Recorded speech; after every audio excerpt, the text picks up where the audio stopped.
Viral ang fitness journey ni Isa Calzado at Ben Wintel.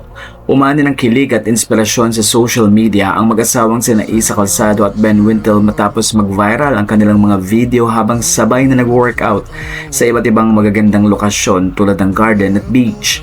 Sa mga binahaging clips, makikitang very hands-on at supportive ang dalawa sa isa't isa habang ginagawa ang kanilang fitness routine. Bukod sa pagiging aktibo, kapansin-pansin din ang kanilang sweetness mula sa sabayang stretching hanggang sa light moments na puno ng tawanan. Ayon kay Isa, hindi raw madali ang manatiling focus kapag ganito ka-charming ang workout partner. Sa kanyang nakakaaliw na pahayag, ang hirap hindi ma-distract pag ganito yung workout partner mo. Dagdag pa niya, tila nahihirapan din siyang sundin ang kanilang intermittent fasting dahil sa effort ng kanyang asawa na pasayahin siya tuwing umaga. Hindi ako makapag-intermittent fasting kasi may papandesal agad si Ben sa umaga.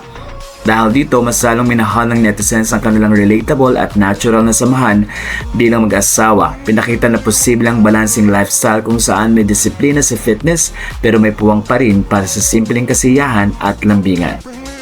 Hindi lang puno ng kilig ang hatid ng kanilang viral videos kundi inspirasyon din sa maraming couples na gawing bonding ang pag-ehersisyo. Ang kanilang journey ay patunay na mas magiging enjoyable ang fitness kapag may kasama.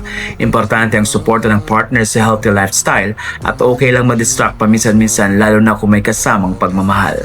Sa gitna ng busy na buhay, pinakita ni Isa Calzado at Ben Wintel na ang fitness ay hindi lang tungkol sa katawan kundi pati sa relasyon.